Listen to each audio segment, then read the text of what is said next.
Welcome to the Creator Spotlight, the interview portion of the Spotlight right here on Fightful. I am Steven Jensen, as always, with Jeremy Lambert. And today, our guest is one of the most innovative wrestlers in the entire world, in my opinion. A guy we've been looking forward to having on the show for a long time. A guy I got to finally meet in person at GCW here in Atlanta just this past weekend, Into the Light.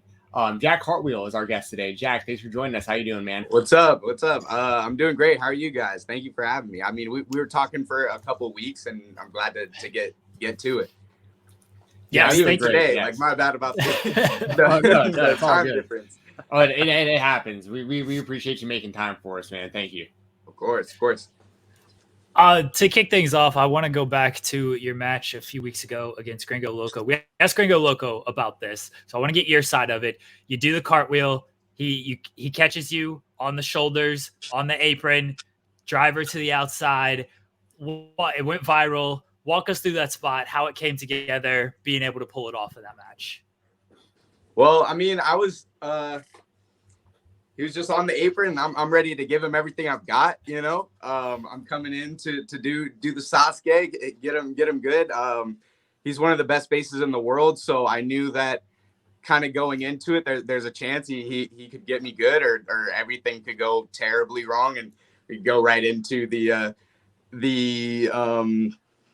gate right there, and we'll both get hurt. But whatever happens, we knew we had to do as much as we could to really stand out on those shows. It's crazy. You have to do something like that in order to get any sort of edge. You know what I mean? So it was some craziness, and I'm just glad we got to do it. And sucks that for me how it ended up, but going in with the right intentions, we ended up just having a crazy match with not only just that. If you look at the rest of that match, we were doing some wild stuff, and just that audience, the crowd was so cool in that show. And so I mean, I guess stuff like that is how that came to be. Well, you mentioned having to get an edge, to stand out, and something that obviously makes you stand out amongst your peers, amongst other wrestlers, is the cartwheels. Just like you are Jack Cartwheel. Where does the love of cartwheels come from, and just you incorporating this so much into who you are? Yeah, so my love of cartwheels, I've been doing gymnastics. Sorry, I got some low battery. I've been doing gymnastics since I was 3 years old. Like, legitimately, one of my first memories were inside of the gym, and just growing up, that's what I love to do. And I stopped doing it when I was a sophomore in high school. I had a really bad back injury, but coincidentally, enough, that one of the best moves that I did incorporated the cartwheel, like the floor, the vault, were like my two best things. And the move that I did in vault was called a Sukahara, and it's essentially a cartwheel over the vault, and then you go into another flip. It looks exactly like a Sasuke special if the table was in the ring. So and my last name's Cartwright, I guess, so that helps too, growing up and that being there as well. But and always growing up, I wanted to have like a name in gymnastics. They have a code of moves that are legitimate, that count in the code of gymnastics, and I'm like, I want a name after myself. And the imaginary move that I made is a lot like a Sasuke special, and it's great that I still get to do it, and I love the cartwheels. And I think every single day, like, just doing a cartwheel when you're happy, you can do a cartwheel when you're sad. There's a lot to it, and I'm just glad I get to do it, and people love it. And when you're seeing people do cartwheels, you're not thinking of like bad things that are going on in the world. You're like, let's think about cartwheels. Why are we thinking about this terrible thing that just happened to that? We can be talking about cartwheels this time. So yes. Yeah, I don't know. I love that. And there's a lot. Sorry. No, this is great. So with the the gymnastics, what else is like what do you have other athletic background, or because obviously the gymnastics heavily helped massively with you becoming a professional wrestler, with like the athleticism involved in the move that you decide to implement is a super athletic style. What is kind of more around? Was it mainly gymnastics, or did you do other stuff as well? Yeah. So it was mainly gymnastics for most of the time, but I also was a huge fan of football, and my dad was a football player in college. So I grew up playing football as well. I started in 6th grade, and I also played baseball. I wasn't that good at it. It was fine. It's whatever.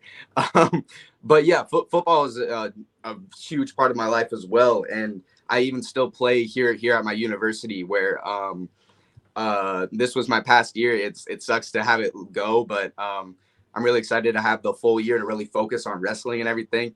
And but yeah, no, football is still just a huge part as well. I still got my helmet right here, right there. And yeah, I even had it at a GCW event one time.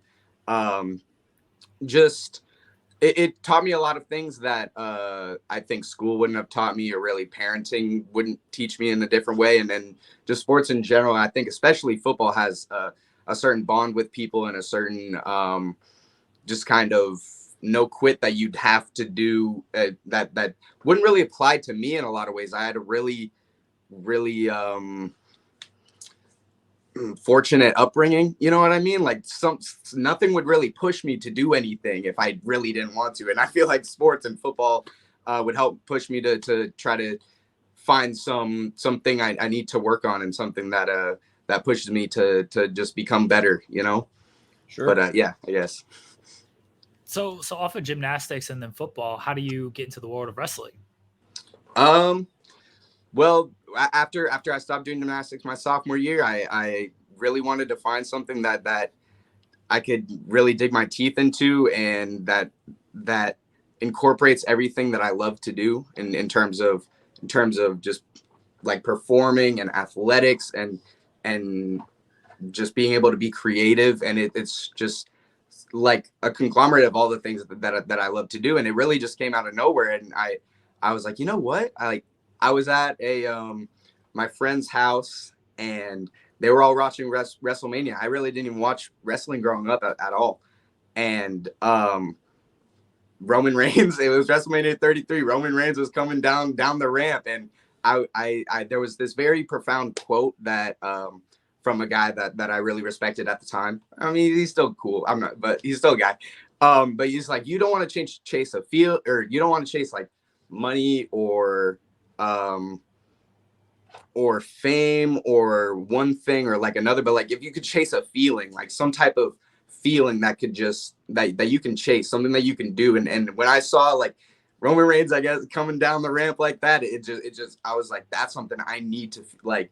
If there's something I could work towards, something like a goal that could be like a feeling that I could chase, like I want to do that. So yeah, that was the origination story, where I was like, you know what, I could try that. I could do this. It kind of reminds me a little bit. I don't know if you know this or not, but you know, AJ Styles like famously wasn't a wrestling fan, was just like super athletic, played baseball and stuff, and then like just kind of got into wrestling kind of as an adult, wasn't a fan of it, and then went on to become one of the best in-ring overall professional wrestlers ever. So I think it's interesting just having like that athletic background and just kind of find something that like fits you well nowadays. Something to big goals, because a lot you can accomplish in the world of wrestling. Yeah, I mean, I heard it from some fans. It's like, just it doesn't matter when you fall in love with wrestling, but like once you're in love, you're in love. So thank you. I actually didn't know that about AJ Styles, but I feel like there's a good amount of wrestlers who are athletes and then they get picked up, and become wrestlers. I mean, that's WWE's whole deal now with the NIL deal. They're just going after the athletes, and it's going for it. The NIL deals, those hurt. My dad would call me. My dad would be like, "Hey, why does WWE know that you're a wrestler and you're a football player and in college?" And I'm like, I don't know, maybe. So do you think, okay, so you're now a big name on the independent scene, and then had the NIL deal been around, 5 years ago or so, 5-10 years ago, like, would that been the route you would have taken? If it was there for me, if they were recruiting D3 guys, I don't know if they're recruiting D3 guys. Like for the athletic part, I mean, that'd be sweet. I would definitely take it. I wouldn't say no. Yeah, I don't know. That'd be cool. It's something hard to think about what if, because I'm like, that never would have even crossed my mind. Yeah. No. Oh, sorry, go ahead, Jeremy. I was gonna say, yeah, I get it. They just started this like after post-pandemic kind of stuff, so it's the window there wasn't unfortunately there. But look, you're killing it on the independent scene right now. Thank you. So, like, how did you get started, like training and everything? So you watch WrestleMania 33, you see Roman Reigns. What gets you into training and in the actual ring? Yeah, so there's Supreme Pro Wrestling here in Sacramento, where I'm from, and I went to a random show. I don't know what. I think there was a girl in my high school who was like wearing a SPW shirt, and I asked her, and she like explained it to me, and I was like, you know what, that sounds really fun. I went to the show, like that was the first like actual indie show that I saw, and I'm like, how can I practice? I found their website. I went to the venue where they had their shows because that's where I thought that they had the trainings at, and it was like this really sketchy church at like 8 at night, because like that's when they have their classes, their practices, and I like have to hop a fence, and I'm walking around this like random school. Like, I don't think this is right. I'm like, that's where the show was, and I'm like trying to get into the building. I'm like, no, this is not the right place. Maybe like a month later, I went to their actual practice. I figured it out with Sir Samurai and Scoot Robertson. They're my original trainers, the goats, you know. The first practice I went to, though, I thought it was like a hoax. I really only saw WWE and then that one indie show, and we had some practice tag team matches, and I'm watching these matches, and I'm really only attuned to WWE, and I'm like, there's no way these are wrestlers. There's no way that this is a real thing, that they're gonna go from here to the actual. I'm like, there's no way this is like a scam of some sort. So that was in July of 2018. Then I played the football season, didn't really touch wrestling again until after it. And then I'm like, now I have my whole senior year from winter till spring till summer to like find something to do until the next football season runs around, where I was already like not obligated or signed, but like I already committed to Chapman and playing football. So I was like, let me find something to do. I'm like, let me go back to the practice. And then that time it just seemed a lot better. It seemed a lot more cool. So then I was like, you know what, let me do it. That first week when I was that first week they had a show on Sunday, and I was one of the security guys. And I have a funny story about that, but we don't have to get into it unless. Oh no, definitely get into that. Yeah. Okay, so like that very first show that I did for them, I was there at the security. This was like after that first week that I like officially was training with them, and they had some type of like extreme match, and there was a bunch of stuff on in the ring. And I had the broom, and I came in and I started sweeping. Everyone started chanting, "Sweep, sweep, sweep!" And this was my first like time in any sort of in this like type of environment. And I was like, "Dude, what's going on?" Like they're all like, so I hit a backflip. I hit a backflip with the broom, and everyone goes silent. I'm like, "Yeah, that's what I thought. You're trying to mess with me right now. I'm just trying to sweep the ring. I'm trying to make fun of you. Yell, sweep, sweep, sweep." Hit a backflip, shut him up for a second. So I did that. And then maybe 10 seconds later, we start hearing title shot for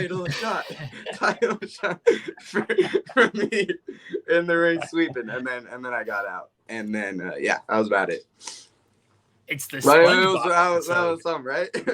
It's the SpongeBob episode come to life when SpongeBob he's getting the big reaction sweeping, and Squidward can't get any reaction doing everything that he's out there. How did the AEW appearance come about?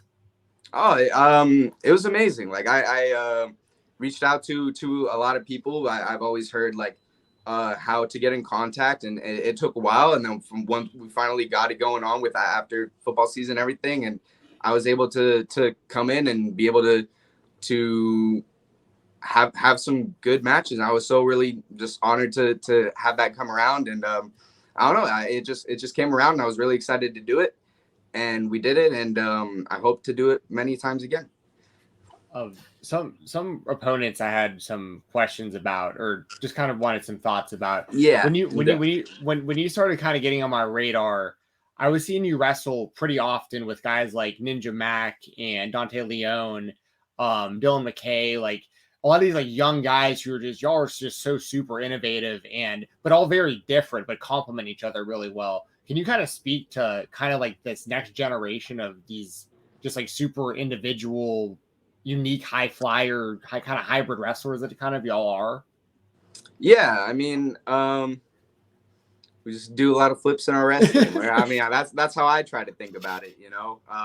Do y'all try to one up each other? Is there like a competition there of like Ninja Mac just did this, so I got to try this, so Dante Leon's got to try that, or something like that, you know? I mean, I think so. There's always an aspect of that. Like we're trying to. It's like in pageants, you know. At first, one person put on one nail. Now everyone's putting on nails. Everyone's putting on makeup. Everyone's putting on plastic. You know, what can you do to become better? And some people have that edge. Some people have a different edge that they take advantage of, and that's as a wrestler, that's what you got to do. But in terms of athletics, it's weird because, you know, you can get over however you can. Some people need to get over in athletics, and I guess that's where we're at. And I don't got an issue with it. I think people love it, and I think people gonna continue to love it. And there's a certain danger to it, but I think that's just how this goes. You know, it's and right now we're about to have robots coming in too. What you think robots aren't gonna come in doing triple shooters in matches? But can they tell a story? I don't know. Can I tell a story? I'll get there. Well, I mean, you're doing athletics and taking risks literally the second you show yourself in front of a crowd, because you immediately start doing cartwheels down the entrance ramp, which, I mean, I'm not trying to jinx anything, but I'd be nervous even just getting to the ring doing all those cartwheels.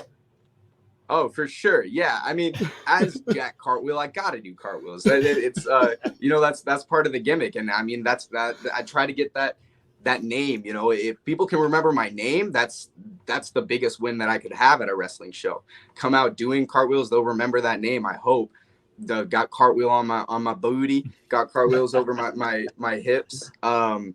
Yeah, so I got come out doing cartwheels, try to do as many cartwheels in the match as well, try to tell a story with that too. Is he going to hit this one? Is he not going to hit this one? And I at tonight, hopefully when I go, I'm about to go have this gymnastics practice, and I have a couple of really cool things I'm working on that definitely incorporate cartwheels, and I hope to show it soon. You mentioned a back injury earlier, which stopped the gymnastics, but then you went on to play football. You're now in professional wrestling. A lot of back bumping on that. Like, things good with the back? You know what? That's a great question. It's been okay. It's been okay. Every now and then, though, it was called spondylitis, and it was just the continuous backward bending. And I think it had to do with like the L4 and L5 were too close together, and they were tracking the sciatic nerve. And but it's been okay so far. Every now and then I'll feel like a little something, but I think it's because I have a different flexibility in my hips. My hips are still flexible, but I think the way that how flexible they were was almost too flexible with the types of things that I was doing. And yeah, but it's been okay so far. Every now and then I'll have a little scare, but we're all right. It's the ankles for me, honestly. The ankles because of the cartwheels. A lot of pressure on the ankles with all the cartwheels. Oh, everything. Yeah, you got usually Sasuke's, I guess, landing on that floor. You gotta trust your competitors sometimes. You know, you gotta flip and get caught. So me and Jeremy like to play Booker and like to give people suggestions on their gimmicks and, you know, their merch and stuff like that. And so my suggestion to you is, at some point when you turn heel, which is inevitable, like that you're going to be heel all over the place. You're too lovable right now to really hate, but eventually it's going to be easy for you because you stop doing cartwheels. Like, that'll be the whole thing. Just tease doing cartwheels and don't do them. I'm Jack Cartwheel, but fuck you, I'm not doing cartwheels. Jack Cartwheel. Yeah, Jack Cartwheel. Yes. Jack Cartwheel. So there you go. But yeah, I was gonna ask, like, what happens when you want to slow down on the cartwheels? Like, just turn heel. Like, there you go. No, completely. And I mean, something really attractive and something that's like could be really fun at some point, but we'll get there. Yes. What's a good piece of advice from any veteran that you've gotten, whether it was at AEW, at those shows, or in the independent locker room? Just say thank you to everyone. Just be a really, really good guy. You know, just, you don't know who you'll see again, and you don't know who helps with what. Just having a good attitude. I wish I could give a much more concrete answer, but I like legitimately think that's just one of the best pieces of advice that I could give anyone, and that people have given to me. And sometimes it gets like, just there's a lot of people, you know, you go around, there's a lot of freaking people, but you just be nice, be cool. Well, for what it's worth, when I met you at GCW after that show, you were very nice to meet. So Thanks. I would recommend everybody who meets Jack Cartwheel in person that has the opportunity, go shake his hand. Very nice guy here. Got to change that soon. Yeah, it's gonna be great. I love it. There was an event that I wanted to ask you about that really caught my eye recently. It was called Mitzvah Mania, and I grew up Jewish. I was bar mitzvahed. It's cool seeing Jewish performers out there and like Jewish events and stuff like that. Can you speak to Mitzvah Mania and your involvement on that show? Yeah, of course. I mean, I had no clue that the owner of Second Wrestling was a rabbi, and I was just so excited to be a part of it. Judaism is a huge part of my life, and I am going to continue to practice it and continue to love Judaism and what it brings to me and everyone who follows it. You know, I got my little Star David right here. Okay. I'm a little guy right here. There you go. Very cool. Nice.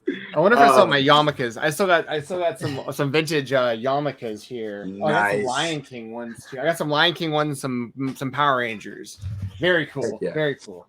But yeah, no, it was awesome to be a part of it, and I hope that we continue to do. And there's one of the first introductions to wrestling I got was I went to a private Jewish school growing up. Actually, like I know some Hebrew and whatever, but we every year there was a certain theme and we would do projects on it, and there was Jews in sports, and I did a report on Goldberg, not really fully understanding. I think I was in second grade, but it was so cool, and to see there was a picture of Goldberg holding that flyer with me on it, and that was really surreal. That was cool. And I'll still defend that he's one of my top 5 wrestlers to this day. Yeah. I love hearing that. I do that all the time. And especially when he was talking about wanting some retirement matches and wanting to do a match in Israel, I was like, that's like, let him do that. That would be incredible. Like people, because for me growing up before Goldberg in wrestling, it was pretty much Barry Horowitz was like the Jewish representation. He was out there jobbing every week with the Star of David on his trunk. So I'm just like, we need a winner out there. And Goldberg was my guy as a kid. I was like, there's a Jewish dude out there called Goldberg doing this. This is incredible. How does it feel seeing MJF being the champion of AEW? Because he's out there really representing as well right now. Oh, it's great. It's great. It's great that he's a heel too. Yes. It's really cool. You know, I don't really see it as a perspective of as a kid or as a child. I'm sure it seems different for a little Jewish boy to see MJF. You know, right now I just see MJF as MJF. You know what I mean? Sure. But yeah, no, I love seeing the incorporations of Jewish things. They have the rebar mitzvah. That was awesome. Yeah, that was incredible. Just to spread some awareness and show some of our culture other places is really cool to see, and it's dope to see a representation of that. And maybe we could do like a Hanukkah match, you know. I would love that. That'd be great. Jack, I know we're running out of time here, so we're gonna go ahead and make sure we get this one in. What's the coolest thing in your room? Coolest thing in my room? Great question. Oh, how PG is how you can do anything you want. Oh, you can, yeah. Everything. I mean, this is so sick. I think that I'm glad you asked. I love this. All right, so I'm a big Star Wars nerd. And my roommate was got a painting set, so like I made a painting, but like we also wanted to make it kind of cool or edgy. So this is the high ground, but like Obi-Wan is smoking a J. Yeah, dude, that's fantastic. I love that. So it's the high ground. That's probably that. Very cool. I absolutely love that. Very, very nice. Put this back. Yes, you can get away with anything. Jensen he shows off that stuff all the time, right? Right, Jensen? For sure. Yes. Yeah. Big fan. And before you get out of here, man, just some, wrap it up with just who do you want to wrestle that you haven't? I mean, there's, a whole big world of wrestlers out there, a bunch of promotions, and you're still really early on in your career, but obviously super talented. Who are some, I guess, some dream matches that people you haven't gotten to wrestle yet? Absolutely. Right now, I really want a singles match with Vikingo. He's the AAA champion. Right, I do the majority of my matches in AAA right now.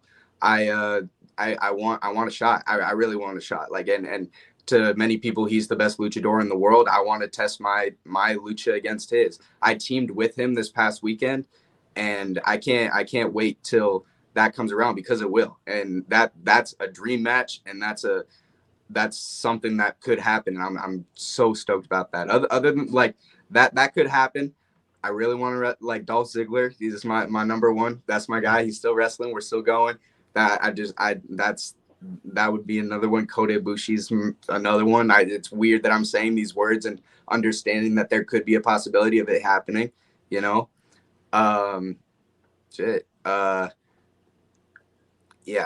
it's Kenny Omega, of course.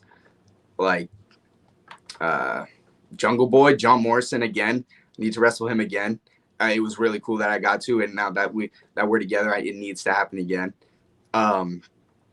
Would you box John Morrison? No.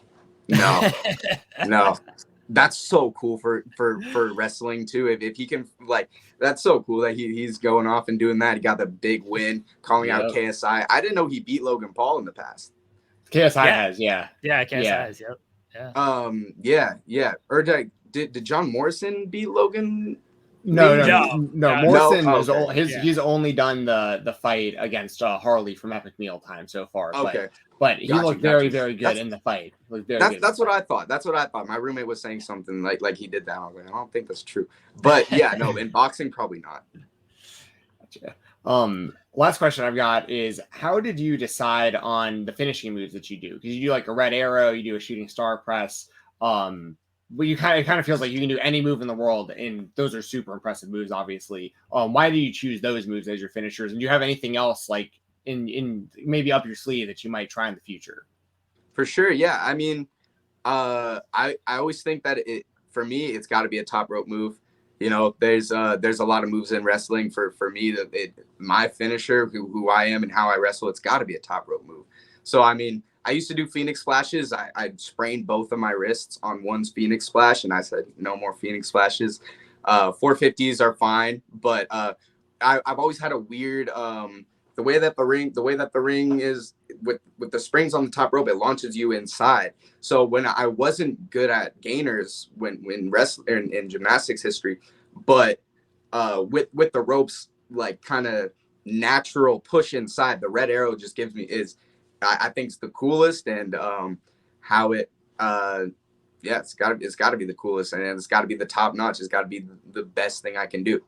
But we're working on something, right? We're working on something that has a lot more cartwheel incorporated in it. So hopefully, I don't know. It depends on tonight. Okay. Awesome. Well, I'm looking forward to. Thank you, though. That's a really dope question. Oh yeah, absolutely. Thanks. Dope answer. Thank you. Jack, thank you again for joining us. Let everybody know where they can find you at on socials and upcoming events as well. Yeah, so I'm Jack Cartwheel on Instagram, Jack Cartwheel on Twitter, and those are the things I use the most. Please give me a follow or something, or I'm trying to be as active as I can be. I should be better at that type of stuff. I took a graphic marketing class, and it didn't help at all. I should be better on Twitter and Instagram, but I'm not. But yeah, please if you could check out over there. I'm coming up to that Lucha Vavoom next week. I'm doing a Hood Slam coming up soon. All the GCW shows, AAA Tijuana. There's the Triple Mania on July 15th. That should be the coolest show that I am going to do very soon. Like, you know what I mean? That's the stuff right there. So I'm really excited for it. And thank you guys so much for having me. I hope I plugged that okay. Oh, yeah, absolutely. Yeah, good. Thanks for joining us. The links are in the description. Everybody follow Jack on social media and you Awesome. keep up with everything he's got going on. Jack, thank you again for doing this. We really appreciate it. Good luck upcoming events and just in the future in general. And guys, we'll be right back here on the Spotlight.